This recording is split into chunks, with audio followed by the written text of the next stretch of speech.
क्यों कहा बुद्धा ने कि ये गांव उजड़ जाए।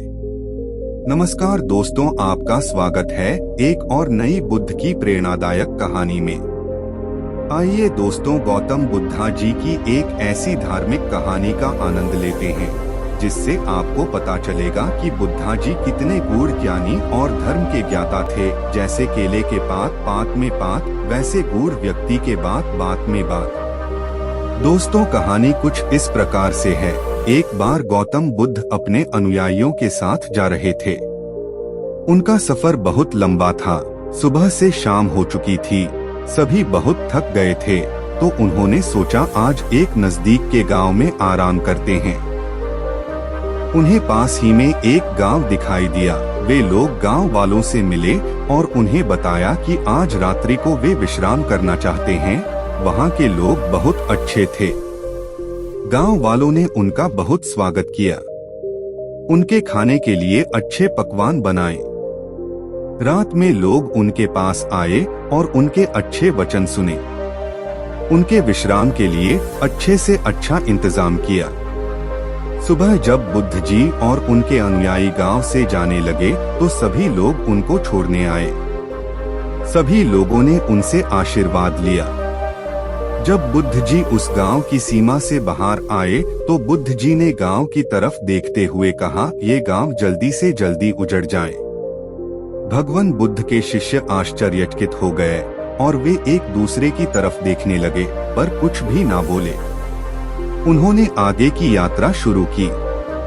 कुछ दिनों बाद नजदीक के एक गांव में रुकने का विचार किया। भगवान बुद्ध और उनके अनुयायियों ने वहां के लोगों से अपनी इच्छा व्यक्त की। वहां के किसी भी गांव वालों ने उनकी बात पर ध्यान नहीं दिया। किसी ने भी न तो उनका स्वागत किया और न ही उनके रुकने की व्यवस्था की। उनको घर का बचा खुचा खाना दिया। कोई उनसे मिलने नहीं आया। वहां सभी एक दूसरे से झगड़ा कर रहे थे। सभी अनुयायी बहुत उदास हो गए। उन सभी को रात एक मंदिर के प्रांगण में बितानी पड़ी।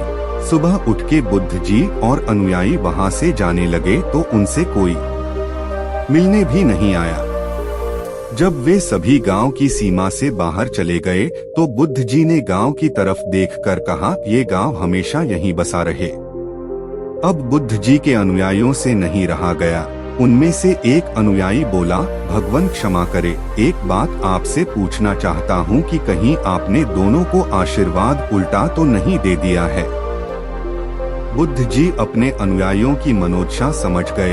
उन्होंने मुस्कुराते हुए कहा, तुम अगर मेरे वचनों पे जाओगे तो ऐसा ही लगेगा, मगर तुम अगर उस आशीर्वाद के फल की तरफ ध्यान दो तो समझ में आएगा कि आशीर्वाद सही है। पहले गांव वाले बहुत अच्छे थे। वे जहां भी जाएंगे अपनी अच्छी बातें सभी को बताएंगे। अगर वो सब जगह फैल जाएं तो सब जगह अच्छाई फैल जाएगी। इसलिए मैंने उनको आशीर्वाद दिया कि गांव उजड़ जाए। दूसरे गांव वाले बहुत बुरे थे। वे जहां भी जाएंगे हर जगह नफरत फैलाएंगे। इसलिए उन गांव वालों का एक जगह रहना अच्छा है। इसलिए मैंने आशीर्वाद दिया कि ये गांव हमेशा यहीं बसा रहे। दोस्तों, ऐसा ही होता है। हम बिना बात का मतलब समझते हैं, दूसरे को गलत समझते हैं। हम दूसरे की सोच को नहीं समझते कि उसने ये बात क्यों कही होगी। हम केवल बात सुनकर उस इंसान को अच्छा या बुरा समझते हैं। ऐसा करके हम एक बहुत अच्छे इंसान से दूर हो सकते हैं। भगवान बुद्धा ने बहुत ही सरल शब्दों में अपने शिष्यों के विचारों की उथल पुथल का समाधान कर दिया। वहीं शिष्य ने भी अपनी दुविधा को अपने मन में नहीं रखा। बुद्ध जी के साथ अपनी दुविधा का निदान कर लिया। इससे बुद्ध जी उनकी नजरों में महान बन गए। हमें भी जब भी किसी की बात अच्छी न लगे या समझ में न आए तो हमें अकेले में उससे बात करनी चाहिए। इससे आपके मन में उसके लिए कोई दुविधा नहीं रहेगी या आप किसी गलत फहमी की वजह से उस इंसान से दूर नहीं होंगे। दोस्तों, आशा है आपको भगवान बुद्ध की ये प्रेरणादायक और धार्मिक कहानी पसंद आई होगी।